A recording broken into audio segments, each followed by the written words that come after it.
NCIS is going down under in NCIS Sydney. Follow a multinational task force as they get on the case in the new series. In the CBS original, American NCIS agents team up with the Australian Federal Police to keep naval crimes in check. The Americans and Aussies must learn to trust each other and overcome their differences in order to solve each case. Stream new episodes of NCIS Sydney now on Paramount+. Head to ParamountPlus.com to try it free.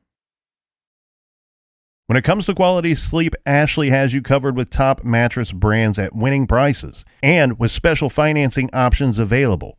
You can snooze now and pay later. Plus, your mattress purchase helps give the gift of better sleep to children in need and U.S. Special Operations Forces. Visit your local Ashley store or shop online today and make every snooze count. Financing is subject to credit approval. See store or ashley.com for details.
Once upon a time, in the perfect town of Boulder, there was a pretty little princess who everyone loved.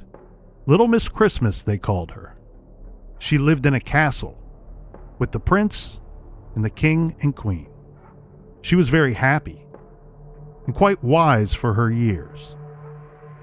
Off to the fairest of them all contest, she would go with her mother, the queen. Before crowds of people, she would dance and sing in costumes and gowns. Atop of parade floats, she would smile and wave to the townspeople and their children. She was the envy of several and caught the eye of more than a few. At the very heart of a holiday season, filled with parties and feasts, 'twas the annual festival to celebrate the birth of the Christ child. A day of gifts and gathering, good tidings and well wishes for the year to come. It was on this day that Little Miss Christmas shined so bright, with enthusiasm, laughter, and cheer. She was a pretty little princess in a perfect little town. She was so happy, and so was everyone around her, or so they thought. By day's end, it was on this night that the king and the queen would return the little princess and the prince back to the castle for a night of slumber and dreams before the adventure of a new day. But something was not right. In fact, something was terribly wrong, and a great tragedy befell the little princess. Under the black cloak of the night, the princess was mysteriously slain. Threats and instructions were delivered. A ransom was demanded but never collected. Rules and promises were broken. The authorities were summoned, and the priest and fellowship arrived. The castle was full, and the king and queen surrounded. The princess was found. She'd been killed and displayed in a hellish fashion, left strangled and bound in the darkest depths of the castle's dungeon. Surely, the killer was an enemy, a monstrous maniac who penetrated the castle walls to slay the little princess. Or perhaps It was an evil from within. Was the princess a victim of a dirty little secret, or the violent rage of one of her own? And so it was written, and so it was told. The riddle of the pretty little princess found mysteriously slain inside her castle.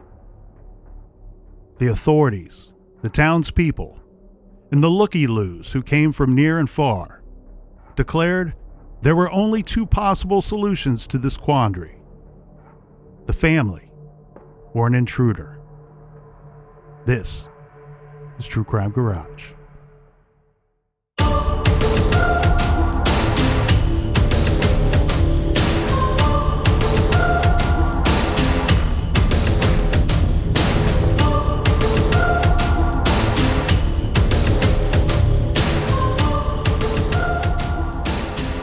Very excited today, Captain, because veteran crime journalist Steven Singular is joining us here today in the garage with his wife Joyce to offer an original perspective on the killing of Jonbenet Ramsey.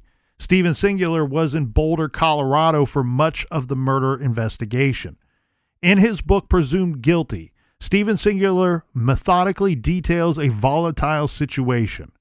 He asserts that great confusion in the public perception of the case inflamed tensions among the district attorney and the Boulder Police Department and other factions to a point where the investigation may be stalemated. Singular's perspective exploration of the near universal call for the Ramseys' heads reveals the gritty power struggles and class schisms that underline the shiny, comforting facade of the Boulder region.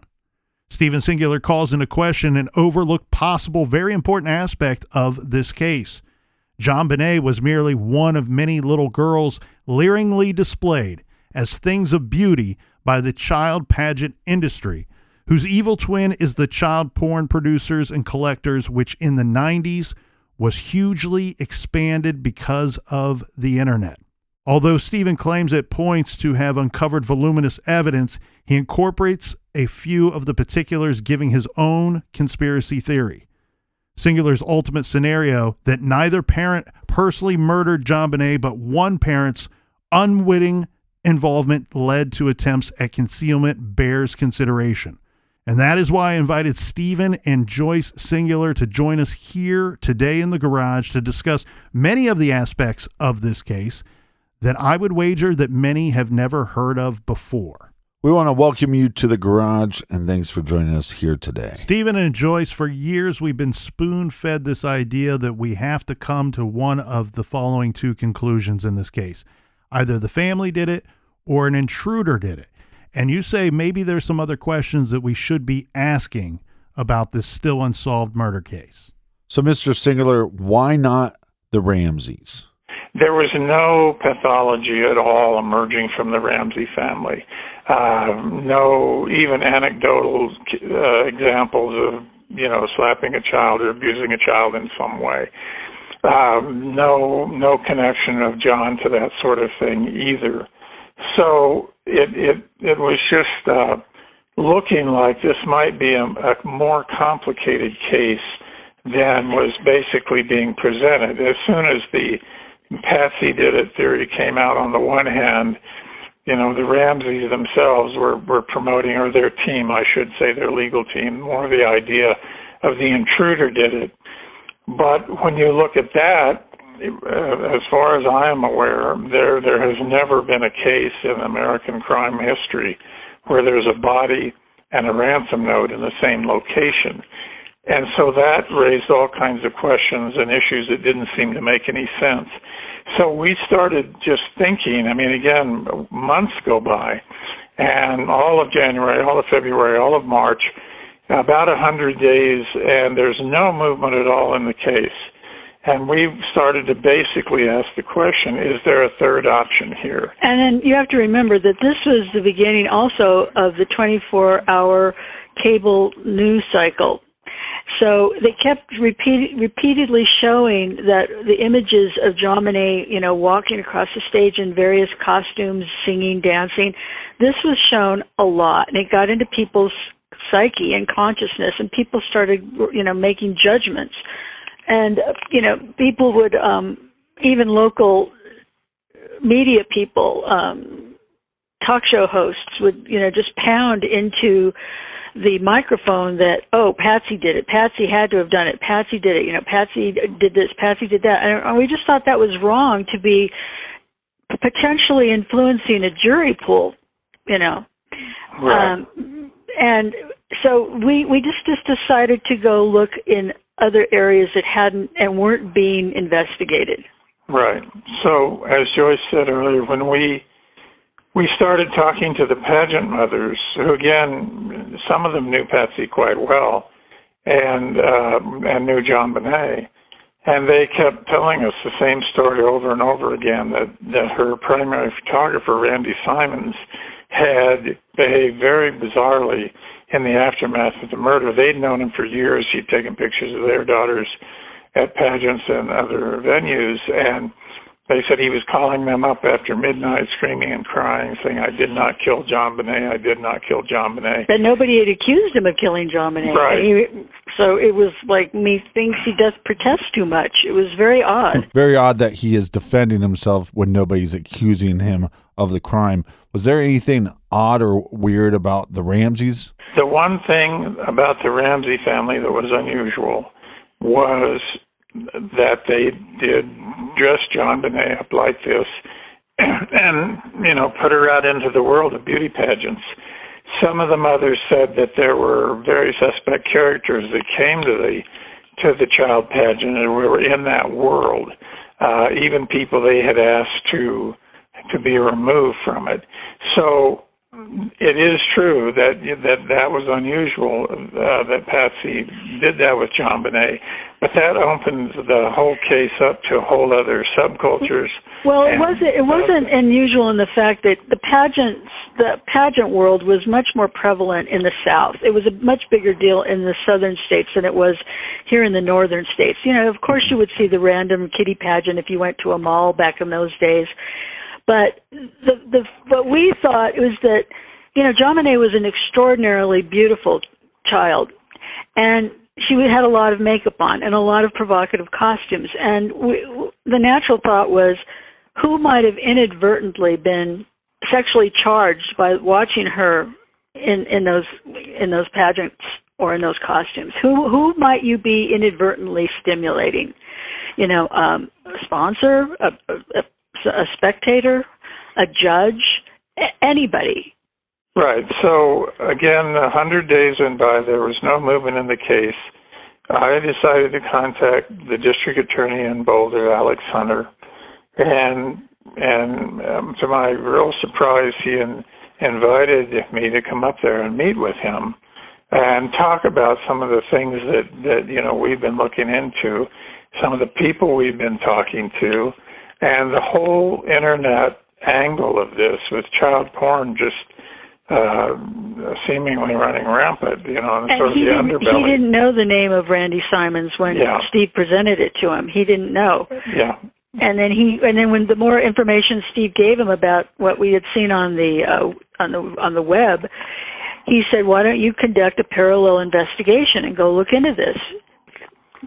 Because the Boulder police were not looking at any of those angles.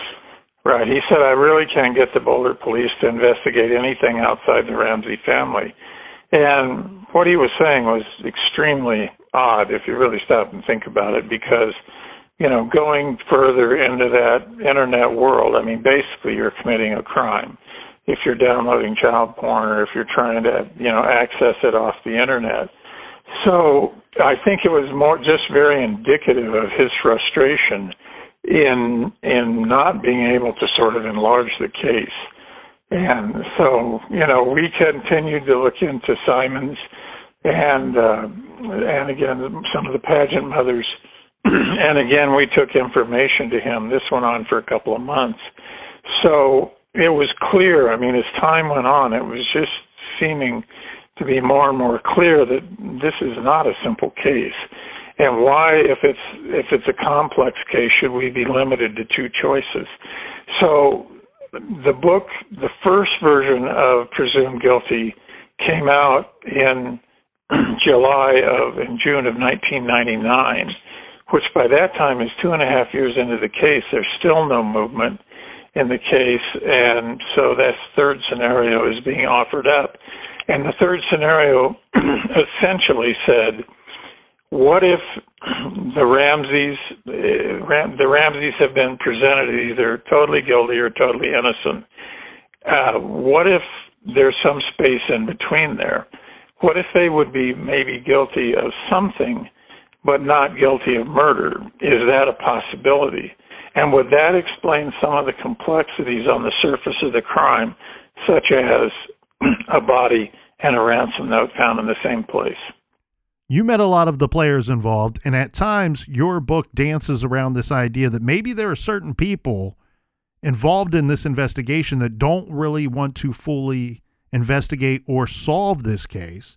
I found it so interesting that in April of 1997, the Ramseys camp publicly stated that the leadership in the Boulder Police Department lacks the objectivity and judgment necessary to find the killer of Jonbenet Ramsey.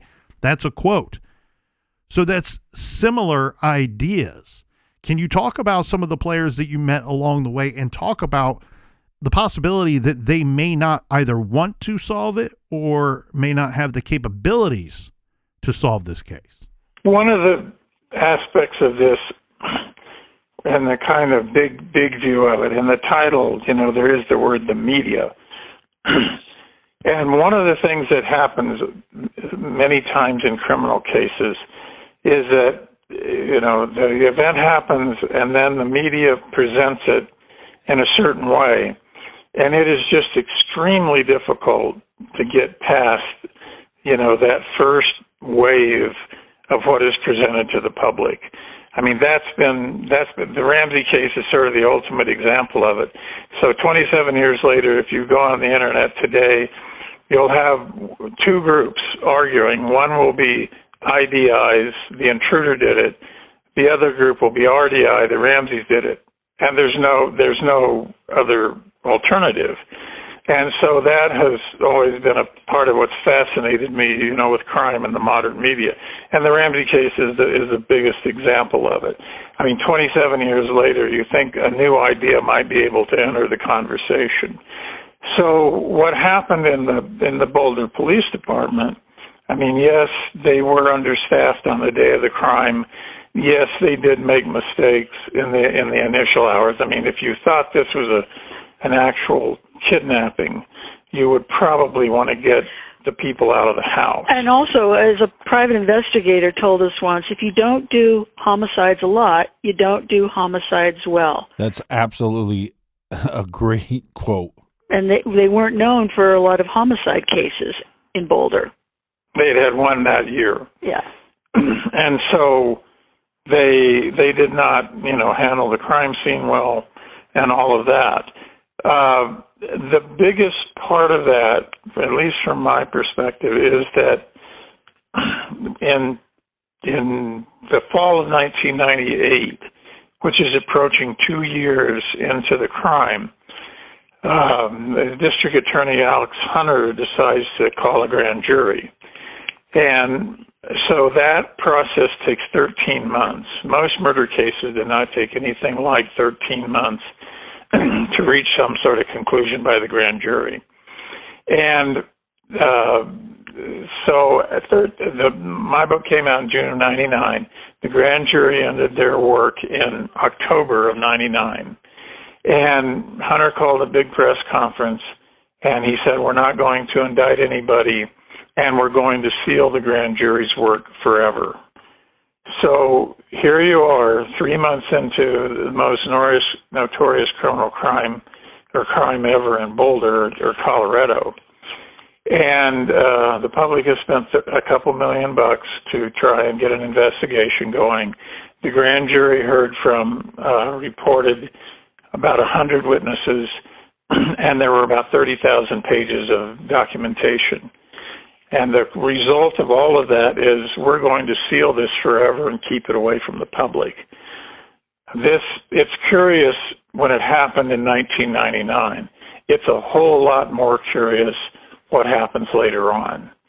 And that is essentially that 14 years go by And the local paper in Boulder, the Camera, sues the district attorney's office, which is now on its third district attorney since the crime occurred. And they get 4 of the 18 pages of the grand jury report released. Really, 4 paragraphs. 4 paragraphs. And this is, I think, and we think, probably the most important thing to convey to the audience listening to this. The 4 paragraphs state that John and Patsy Ramsey effectively exposed their daughter to the person or persons or circumstances that led to her death, and that's count 4. And count 7 says that they then participated in the aftermath of the crime. So that is the middle ground for the case. That's not saying the Ramseys killed their daughter, and it's not saying an intruder came in the house and killed their daughter. It's saying that some other scenario unfolded on that night, and complete guilt or complete innocence is not the conclusion of the only legal body that's ever studied the case and reached a legal conclusion. It's not, that to me is not only the most significant thing that's happened in the last 27 years legally regarding the case, but what's just as significant is that the media effectively totally ignored this and totally stuck with the intruder theory or the Ramsey did it theory. And to me, it's one of the reasons, it just shows why the case has been so hard to move forward, both from the legal perspective and the media perspective. So do you think there's a fundamental question here about this case? Well, the fundamental question is this: why does a district attorney sit a grand jury for 13 months, go to all that trouble and expense, they reach a legal conclusion that was clear, and then you choose to bury it? What is being concealed? What's in the other 14 pages? Why don't they want the public to know that? Does the public have the right to know that? And what's being covered up? That's the fundamental question. And in my view, it hasn't been pursued enough by the people really looking into the case. You had a close, I don't know if I would call it close, but a somewhat working relationship with Alex Hunter, who's the district attorney in Boulder at the time of the murder. And you had mentioned to Alex Hunter that you thought that one part of this investigation should be looking at these child beauty pageants and child pornography that at the time was blowing up on the internet. And he tells you that, okay, why don't you go and investigate that? I can't get Boulder PD to look into different aspects other than the Ramseys. So clearly, right away, very early on in 1997, we're already seeing a disconnect between the district attorney's office and the police department. There was a huge disconnect. The police were essentially focused on the Ramsey family. The body's in the house, the parents are there. And the ransom note is there. Yeah. And let's just, like Joyce said, if you don't do homicide investigations well, if you don't follow the protocols, if you don't expand your pool of suspects. We talked to one of the mothers, and she said, I'm appalled that they didn't come to me and take my DNA. They should have taken the DNA of a wide number of people. They did over time. But she said, I was around that child. My hands were on her because she was, helping with various things. And she was just startled. And then she spoke to the grand jury. And she was one of the 100 witnesses because she was quite close to the situation. And we're not saying that we think Randy Simons is the murderer. We're just saying that there seemed to be some sort of connection between photography and child beauty pageants and photographers surrounding the pageants, and it should have been looked into. And then fast forward in time, when we got a tip through our website was it 2013? 2019? No, 2013 when that woman came forward through our website. And she lived in a trailer park in Oregon. And she said that Randy Simons was living there too, and he had offered to take her granddaughter to the restroom. And she thought it was inappropriate that he should be asking to do that. So she Googled his name, and it came up in relation to presumed guilty. So she contacted us through the website, and we've had a telephone conversation with her. So there's that. And then in 2019, we get another tip from our website saying that Randy Simons has been arrested for 15 counts of child pornography. Again, in Oregon, he had been sitting at a restaurant, had used their public Wi-Fi, and was downloading images of child pornography, and somebody noticed it at the restaurant, and they called the police, and he got arrested, and then he got indicted, and I think they gave him 10 years, right? Yeah, he pled out. Yeah. Yeah. So there were all of these other tangents to the case which led into larger worlds. And I initially liked Alex Hunter. I thought he was very curious about the crime and was not closed-minded. And I thought, he was trying to do some of the right things. And the one time that Steve did get a hold of Randy Simons, this was shortly after the crime was committed, and he talked to him on the phone briefly, and Randy Simons told Steve, I know more about this, but I'm not going to tell you. He may have said that to other people as well. So it's odd that 100 days into a criminal investigation, if you go back to April of 1997, they don't know who this guy is. The district attorney doesn't know who he is. I don't think the police know who he is. And because all of their questioning, as I was saying earlier about this woman in the grand jury, was about what kind of mother is Patsy Ramsey? Is she abusive?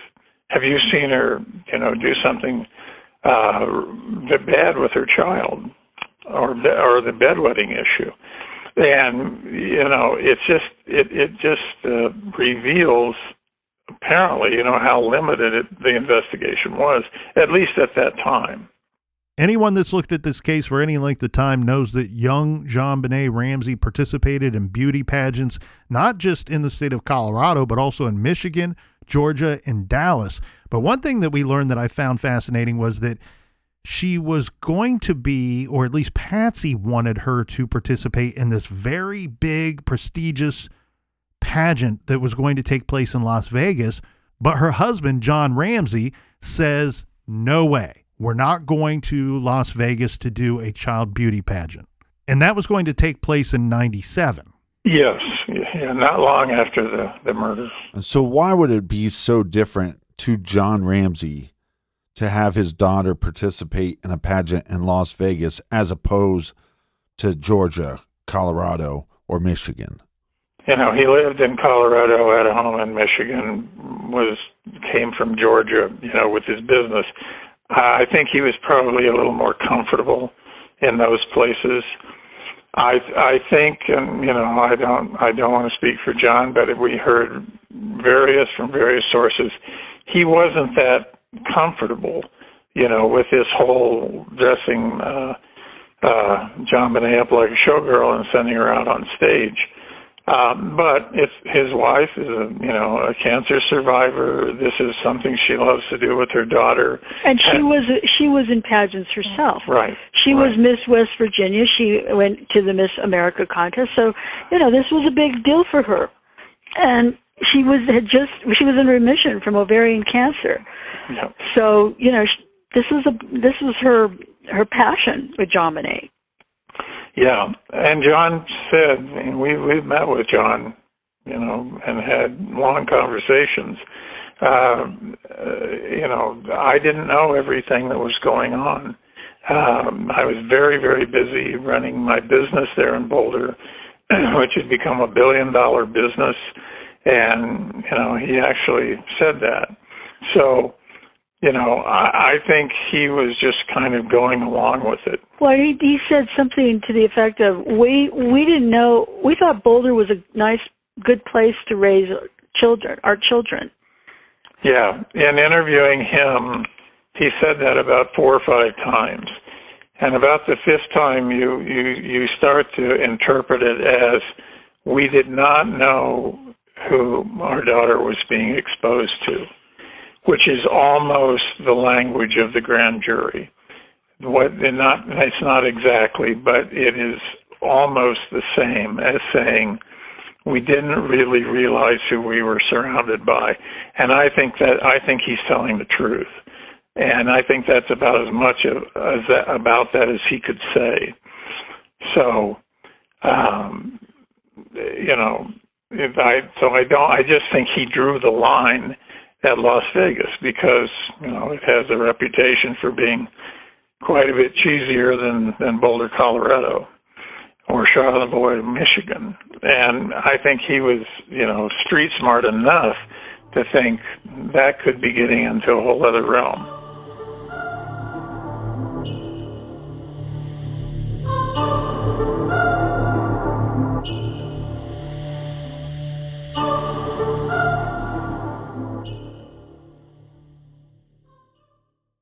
Did you know that according to FBI data, break-ins and property thefts spike this time of year? Burglars just love taking advantage of people traveling for the holidays. That's why Simply Safe Home Security is offering a holiday deal of up to 50% on any new system, so you can stay safe this season.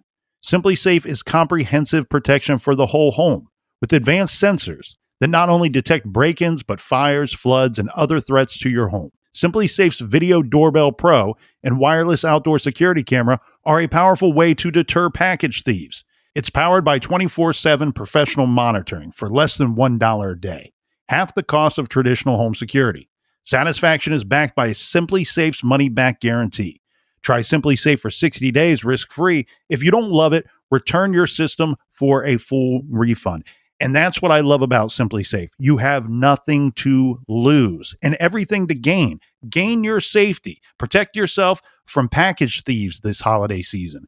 Try Simply Safe 60 days risk-free. Like they said, if you don't love it, return your system for a full refund. I bet you're going to love it.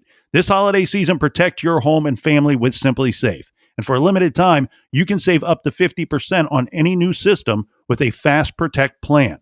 Visit simplysafe.com/garage. That's simplysafe.com/garage. There's no safe like Simply Safe. This show is sponsored by BetterHelp. For many of us, we are approaching the gift-giving season. Whether or not your family gives gifts during the holidays, you get to define how you give to yourself. And the holidays are a great time to do that. So whether it's by starting therapy, going easier on yourself during the tough moments, or treating yourself to a day of complete rest, remember to give yourself some love this holiday season. If you're thinking of starting therapy, give BetterHelp a try. It's entirely online, designed to be convenient, flexible, and suited to your schedule. Just fill out a brief questionnaire to get matched with a licensed therapist and switch therapist at any time for no additional charge. In the season of giving, give yourself what you need with BetterHelp. Visit BetterHelp.com/garage today to get 10% off your first month. That's BetterHelp, HELP.com/garage. If you've been wanting to learn a new language because you want to connect more with family members whose native language isn't English, or because it could make you a more competitive job applicant, then Rosetta Stone is for you. Rosetta Stone is the most trusted app out there. It will fast-track your language acquisition because lessons are immersive. They're designed to teach you to pick up languages in a natural way. Choose from one of 25 languages. Plus, with Rosetta Stone's True Accent feature, you'll get feedback on how well you're pronouncing words. Rosetta Stone is convenient. It can be used on desktop or as an app, and lessons are as short as 10 minutes. Plus, it's an incredible value, especially compared to pricey tutors. A good friend of mine is learning German. Why? Because his ancestry. He wants to learn more about his family's history and connect with extended family members. So he is using Rosetta Stone to learn German. And he's told me that Rosetta Stone has made it fast and easy on his journey. Don't put off learning that language. There's no better time than right now to get started. And Rosetta Stone makes the perfect holiday gift.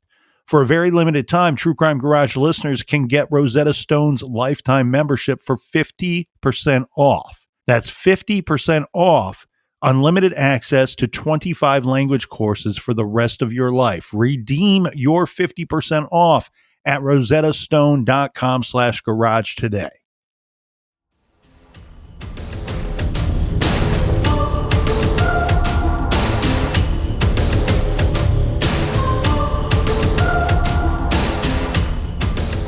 And from your understanding, not just within the state of Colorado, but regarding these child pageants, were there any types of licensing laws, standards, or regulations for the pageant circuits or franchises? Well, we're not experts in that area. I don't believe there were. I could be wrong, but we certainly haven't seen any of them anymore. I mean, but then after that, there was, on reality television, you saw the rise of these toddlers and tiaras and those types of programs. People are oddly fascinated with that subculture. Dressing young girls up with false eyelashes and big hairdos, and it's kind of a strange world. When the case began, and we began looking into the online stuff, 97, there were 5,000 worldwide child porn sites. By 2000, there were 100,000. People simply don't realize how much of this activity was going on, and that it wasn't just a sexual underground, but it was business, as Joyce alluded to earlier. There was money to be made from creating images, selling images, manipulating images, and all of that. Think how much more money, say, a photographer could make if they were doing illicit things online as opposed to just doing portrait photography or pageant photography, kitty photography. But then what if they, some of them had some sort of second job online, altering images digitally and buying and selling? That's a much more lucrative business now. Our idea was never that Randy Simons was involved in the crime, but like others, he had knowledge of some of the things that we're talking about, and may have, he obviously was connected to it in some very tangible way, at least later on. And also, two private investigators that we worked with that were prominent in this case, Lou Smith and Ollie Gray, both told us that they thought that there was some sort of photography or videography involved surrounding the case. They didn't go into much more detail because private investigators are notoriously closed-lipped about what they share with you. They usually want more information than you get back from them. But they both said that to us. And they both had access to all of the evidence, which obviously the public doesn't. And that goes back to the grand jury, which had access to all of the evidence in the case, which was massive. What led them to those conclusions, to the conclusions that they reached? The public doesn't know that, and it's hard to imagine that they didn't have access to some of this kind of information. Well, but didn't Ollie Gray even say to us that there was, once he started looking into this in Boulder, there was a lot of sexual subculture going on? Yeah. As there would be in most cities. Every city would probably have some sort of deviant, dark sexual subculture going on. And as time went on, we heard about parties in Boulder involving children, and then after parties involving children. And this, again, raised a whole number of questions. And we heard about, fairly prominent people participating in these things. And there is no place around more conscious of its image than Boulder, Colorado. Very liberal, very affluent, very educated, very, politically correct, etc. They don't want that image defiled. And then we were given the poems. This part I find very fascinating, but also very creepy. Tell us about these poems that you received. And the poems were given to an attorney friend who had appeared on Fox News after we had relayed information to him, telling him what we thought, about these alternate theories. He goes on television, and was it a year or so after, Steve, he received these poems anonymously, marked on the return envelope for the children, Boulder, Colorado, even though the postmark was in Denver. He ended up turning over these poems to us, and they're very sophisticated, very cryptic, like something Jack the Ripper would have written. But they turn phrases around in such a sophisticated way. It's astonishing. They're online now. Anybody can dig them up. But the way that they gave the names of principals in the case and turned them around, and then implied that there was this underbelly going on of sexual abuse of children, by prominent people. Right.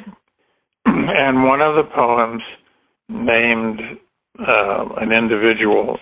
This was written in 2000 or 2001, and it named an individual named John Rossi, whose name was not associated with the Ramsey case at all.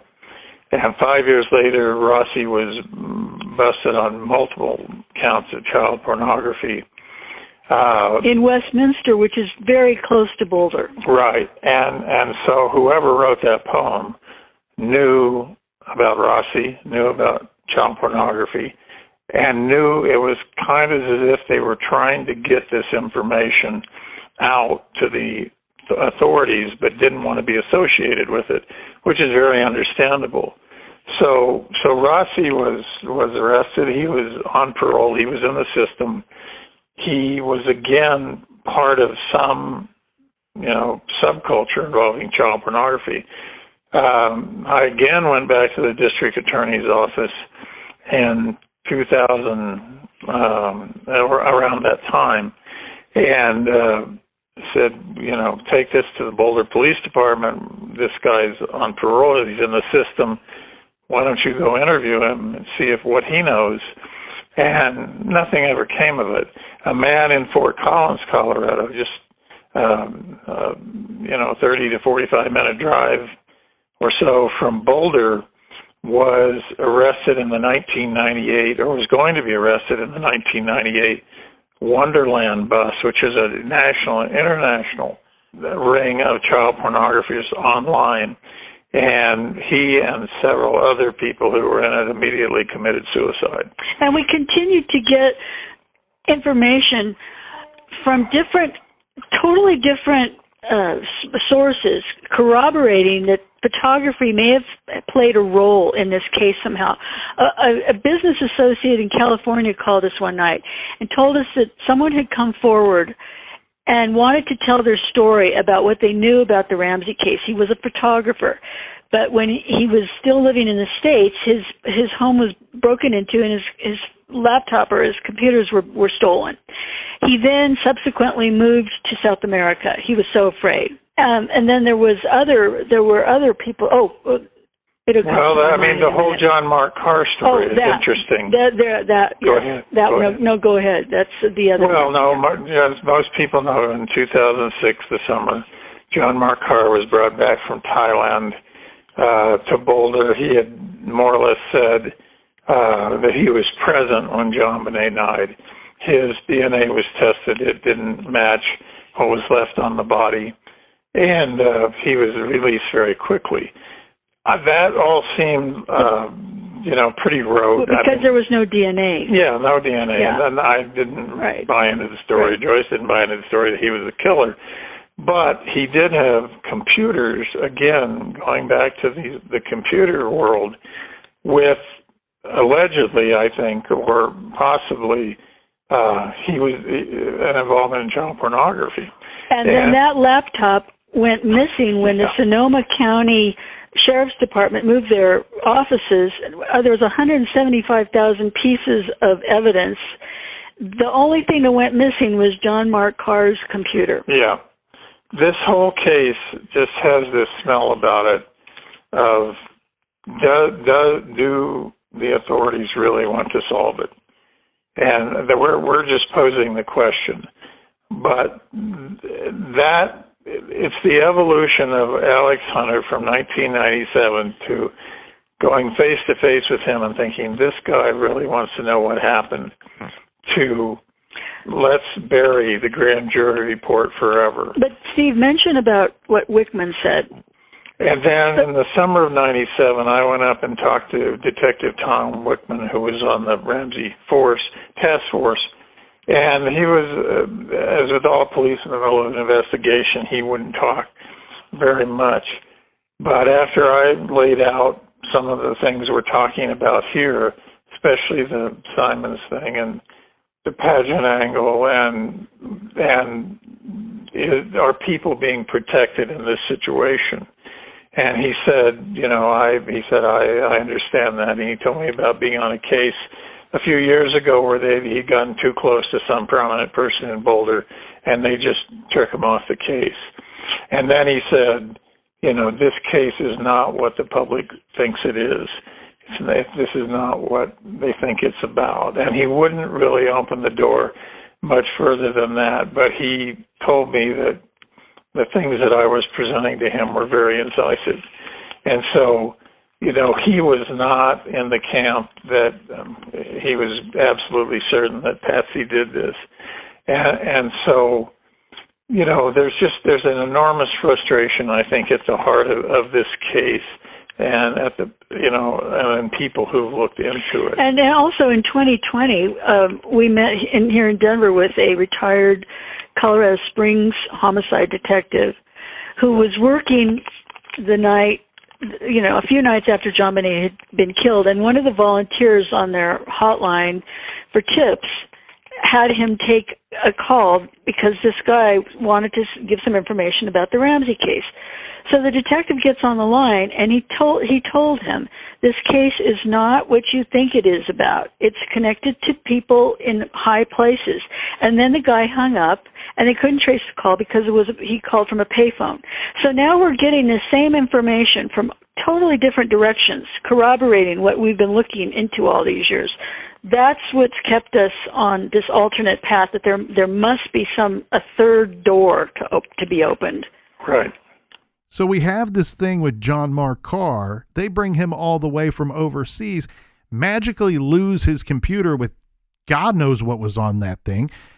We also have somebody like Richard Bruce Thomas, who commits suicide, and Boulder Police Department never look at his hard drive either. And then we have Randy Simons arrested in 2019 when he had several computers clearly dealing in child porn.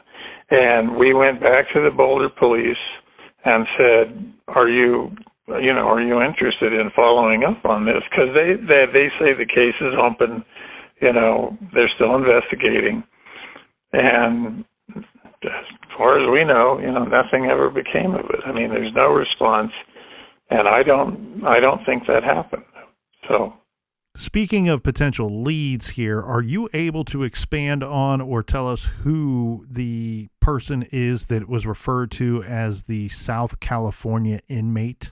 I'm not going to use names, but again, it was a fascinating situation. I'll try and make it brief, but we were contacted by a source in February 99, I believe it was, that a contact person in the Ramsey case has been arrested in Southern California for child pornography, multiple counts.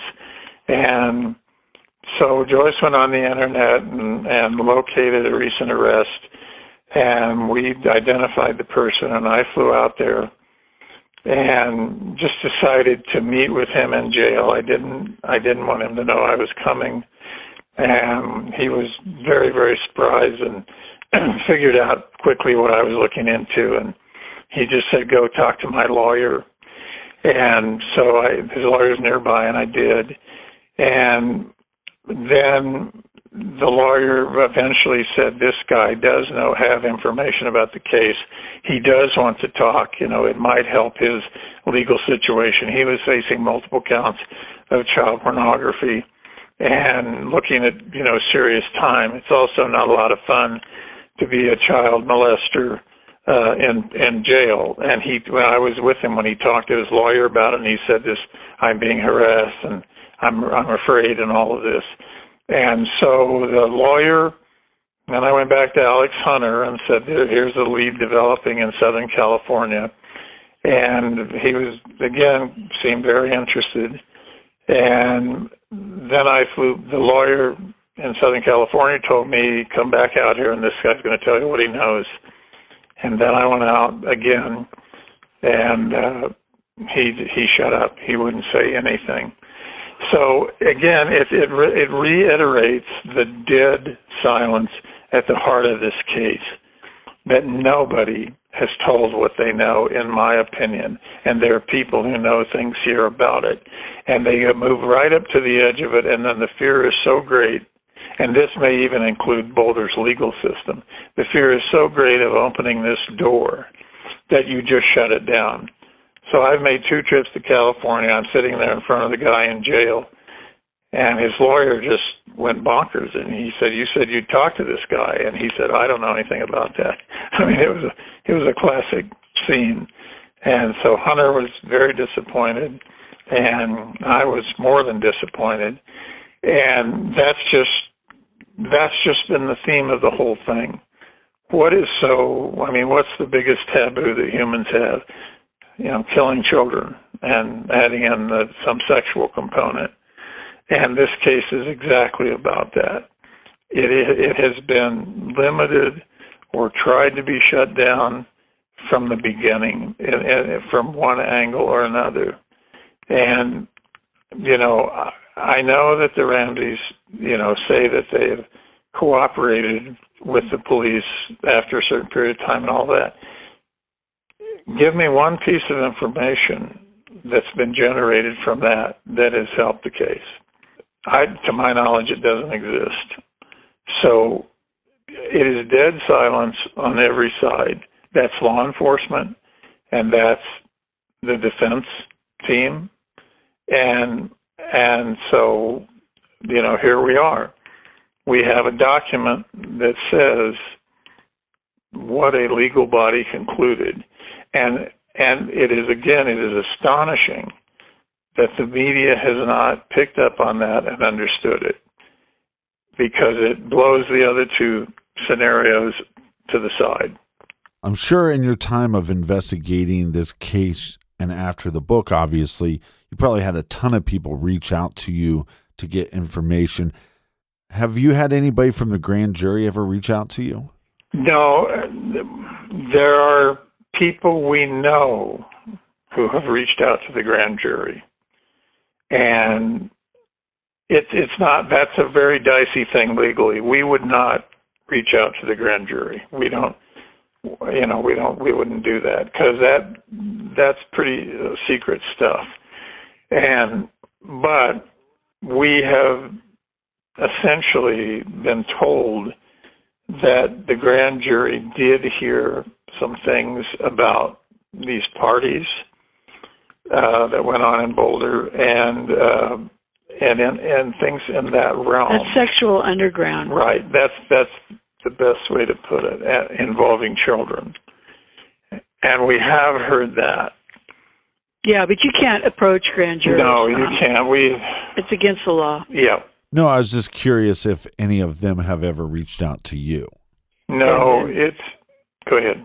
We talked about Pam Griffith a little bit, and she says, look, I don't know why the investigators never took my DNA. I'm somebody that was very close with the Ramsey family. I was a seamstress for Jonbenet. I had a lot of interaction with them. Is she someone, do we know if she testified at the grand jury hearings? We're not sure about that. She may have. We don't know. But we don't know.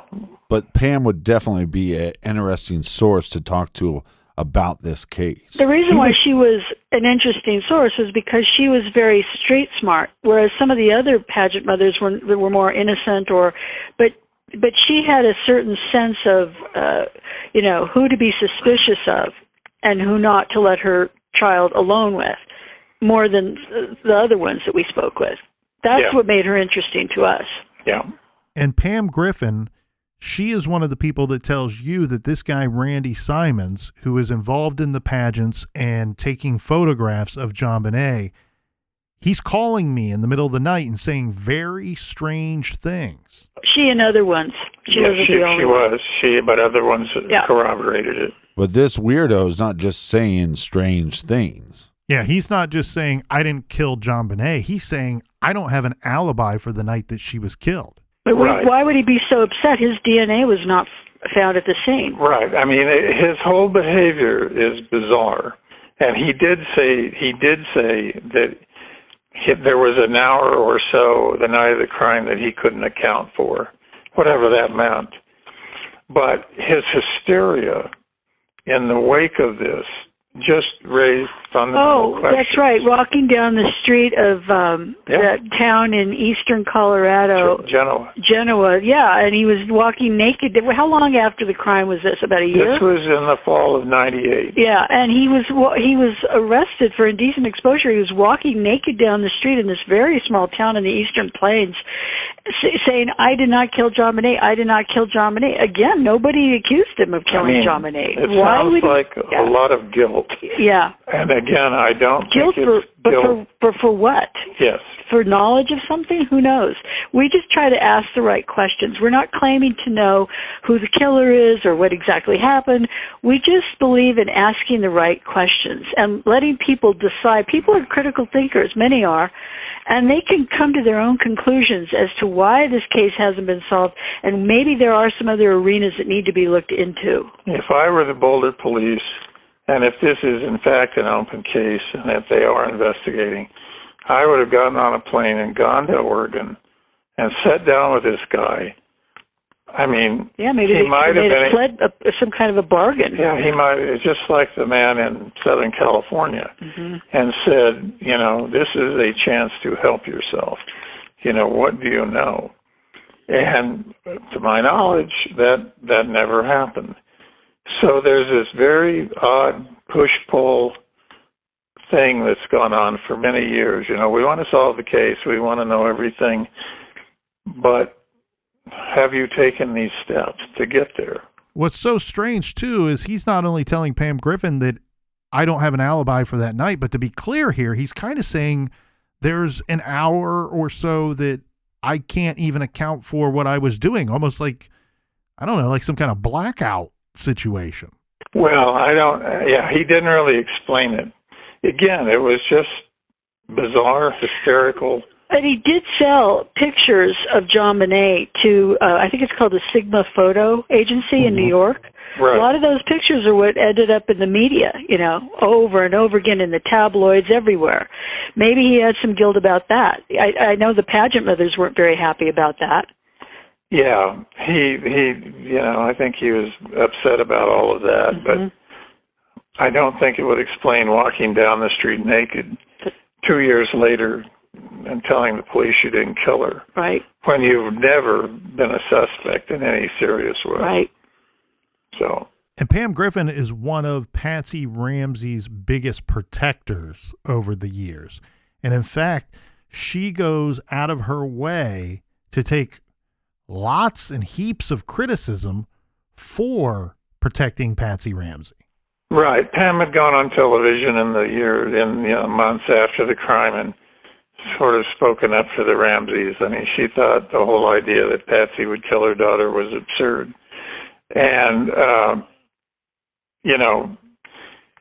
she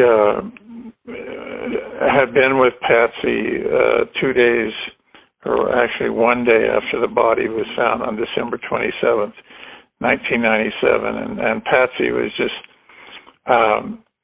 sharing some things with her that I don't really think have come out in a lot of other venues. It seemed from what she was saying that the Ramseys were really frightened in the aftermath of the crime, and that they, perhaps they were even being threatened. I mean, we don't know, but their behavior in the aftermath of the crime was also very unusual in some ways. Being afraid, being threatened, being possibly extorted, that could explain some unusual behavior on their part. Again, it's speculation, but it made sense to us. Yeah, it could also explain what the grand jury concluded, that they somehow exposed the girl to the circumstances that led to her death. And I would insert the word very in capital letters inadvertently, if that's what happened. I do not think in any way, shape, or form, and I want to make it totally clear, that I think the Ramseys intended any harm to come to Jonbenet. I agree. I do not think that's what happened in this case. I think that if you go by what the grand jury said, she ended up in those circumstances. And in the aftermath of that, as Joyce said, if you were being threatened, if that was in the air, what do you do in those circumstances? The grand jury concluded, not Joyce and Steve singular, the grand jury concluded that they then participated in the aftermath of the crime. And you can go read the counts. The people who are out there, count 4 and count 7. So that opens the doorways into more explanations for how possibly a body and a ransom note got in the same location. It might explain some of their behavior in the aftermath of the crime. Pam had said that one of the reasons they left Boulder was that they did not feel safe, and they went back to Georgia, I believe. So I think, you want to speak very precisely here, but I think the Ramseys were also victims of this crime. Well, and if you've studied this case, you know about the neighbor's claims that little Jonbenet Ramsey came to her and was telling the story about a secret Santa visit after Christmas. But now we know that story just didn't come from the neighbor. It also came from Patsy. Right. That's what was told to us. But the neighbor woman, Barbara Kostanek, had an actual conversation that we're aware of that was documented, that Jonbenet had told her that on Christmas night she was going to meet a secret Santa. And Barbara Kostanek said, well, you're confused because Santa only comes on Christmas Eve. And Jonbenet pushed back and said, no, it's Christmas night. And so that opens up a doorway right there into what she was talking about. And it's never been released who was at that Christmas party that they went to that night. There was a Christmas party at the Ramseys on December 23rd. No, the night on the 23rd. Yeah. Those names have never been released. The names of those people. Why? Why doesn't the public have a right to know who was at that party? How come that's been squelched? And did something occur at that party that would have set up something for 2 nights later? That's another question. Is that what Jonbenet was referring to? That she was going somewhere to meet a secret Santa? And that opens up one of the biggest questions of all of the case. And this is speculation, and we realize that. Did she die inside the house? Is that where the crime occurred? Or is it not? And Molly Gray, who was, police captain for years in Houston and private investigator who worked for both of the for the BPD and the Ramseys, said that and this is a controversial point but he thought there would have been blood in the basement where she was found. That may or may not be true, given the skull fracture that she endured that night. But it's a question worth asking. You can't source the duct tape that was on her mouth to the house. You can't source the cord that was around her wrist to the house. I mean, this is what's been reported. So all of these fundamental questions are in play, you know, rather than just, well, she died in the basement, it was an intruder, it was the Ramseys. I think all of the evidence that's on the margins, if you really look at it, it opens up the definite possibility of other scenarios. And so that's what Presumed Guilty was saying in 1999. As far as I know, the only book that was opening a third door. And that's what the grand jury report appears to be suggesting in 2013 by the conclusions that it drew. And you put all of that together, and maybe we have no idea what happened that night. And we haven't really cracked that doorway at all. And as after 27 years of studying the crime, that's sort of, you know, what I think, and I think what Joyce and I think. And again, as she said, we're not offering the answers. We don't know whose DNA is on the body, but something has to account for the silence around this case and for the non-release of information around this case. And I think those are questions worth asking.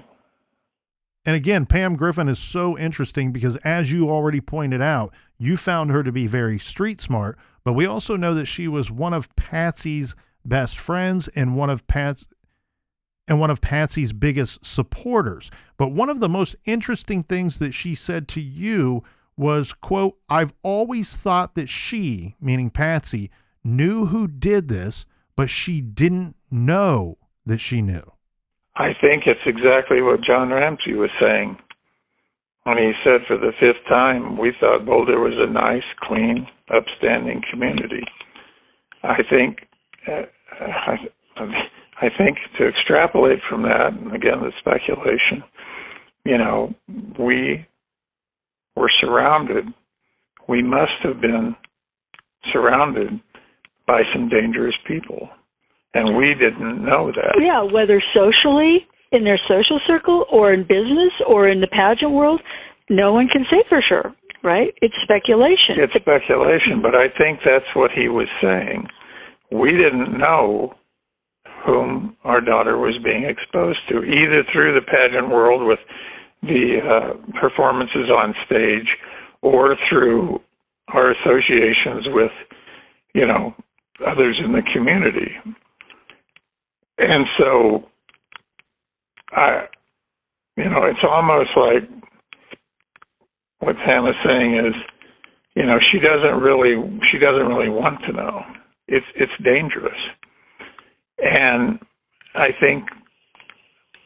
I think they would have been highly protective of their remaining young child, Burke, at that point, who was only 9. Yeah. If your 6-year-old gets murdered viciously like that, you would be very protective of your remaining small child. Now, John Ramsey still had John Edward, who was much older, but Burke was 9 and living with them.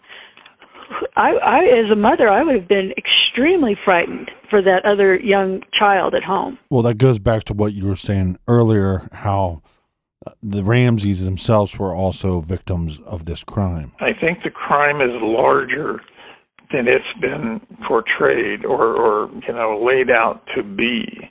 And I think it touches on some of what we're talking about, prominent individuals in a community.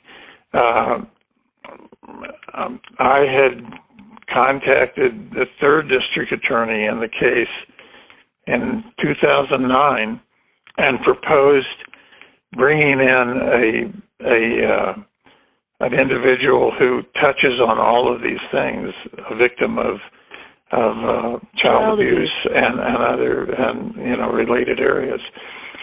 And the district attorney said, yes, that's a good idea. Set that in motion. And the next day, he said, we're not going to do that. And again, whether there was merit to this individual story or not, the dynamics in play just were to, let's shut it down. And so I think that, this case had the potential to possibly just blow a hole in that community. And that may be one of the reasons that the grand jury report was shut down. There are 14 other pages in the grand jury report. What's in those 14 pages? Are individuals named? What kind of information in there about the crime has never been released?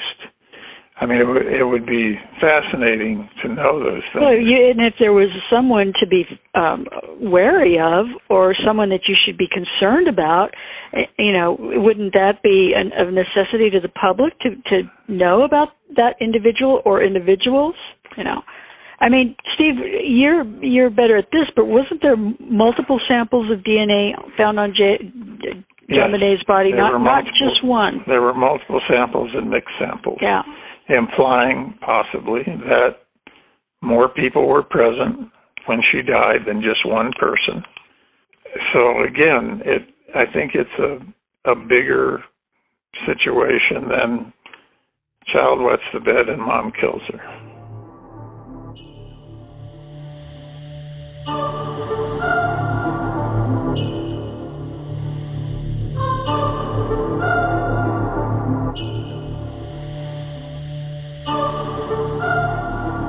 We want to give a big garage thank you and cheers to Joyce and Stephen Singular for being so generous with their time. Make sure you subscribe on whatever platform you are listening to us on. We thank you so much for joining us here each and every week in the garage. Colonel, Old Spicy One, do we have any recommended reading for the beautiful listeners? Of course we do this week, Captain. We're going to be recommending Stephen Singular's book, Presumed Guilty, an investigation into the Jonbenet Ramsey case, the media, and the culture of pornography. And Stephen and Joyce pointed out something very fascinating to me here, Captain. There's multiple formats for this book. The book was originally released in 1999, but there is an updated version on Kindle, the 2016 version, which I highly recommend, and the Singulars recommend that you check out that version of their book, Presumed Guilty, all about the Jonbenet Ramsey case. And if you want to learn more about their other works, you can go to StephenSingular.com, and that is Stephen, STEPHEN, Singular.com. And until next week, be good, be kind, and don't litter.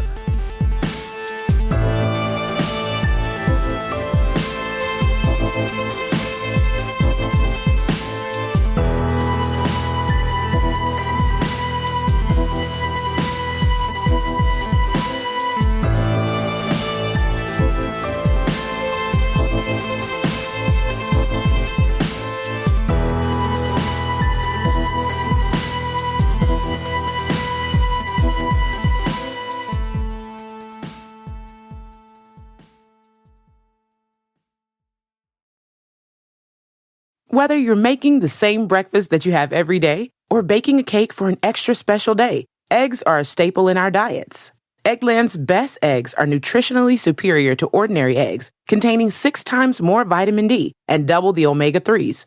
Not only are they better for you, but Eggland's best eggs taste better too. There's a reason that they're America's #1 eggs.